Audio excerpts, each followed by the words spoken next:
Long ago, in a distant ancient land, sitting undisturbed on the outskirts of town, down a secluded windy lane, adorned with grand trees, stood Stony Grove. Casting long, sprawling shadows, the cold, grey walls towered intimidatingly into the sky, concealing all that was behind them. The strong iron gates, wound tightly with ivy, stood perfectly still, as if they had never been opened. While curiosity would draw people close to the walls, no one ever dared to enter Stony Grove. As intrigue grew, so did the stories.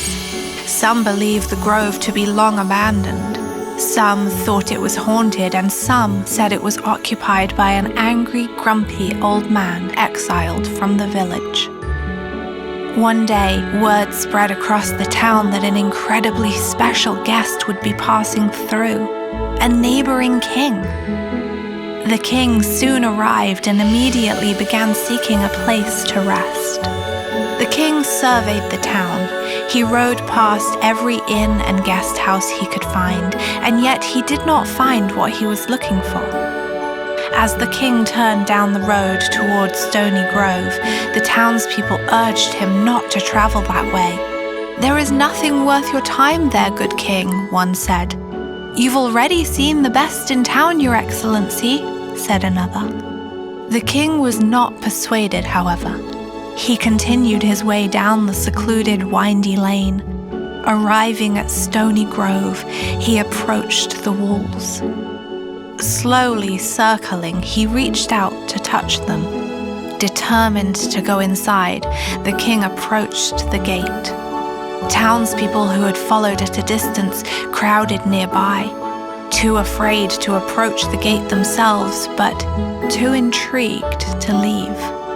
They watched as the king stepped forth and opened the gate. The large iron gate squeaked and scraped as they were opened, and a unanimous, quiet gasp was heard from the townspeople.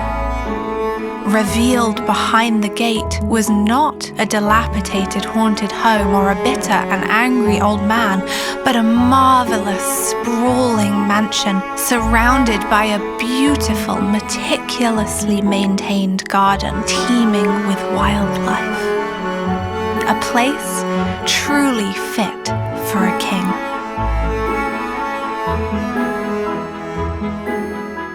Often, walls created to protect also end up concealing the identity of what lies behind them. We all have a true God-given identity and destiny.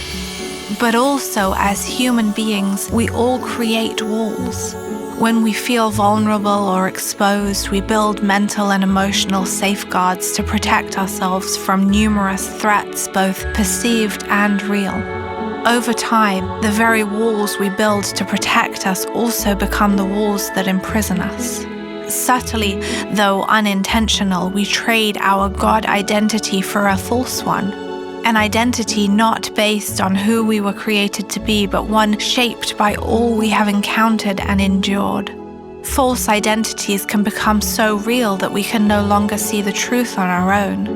We can no longer see past the walls that we have built around us.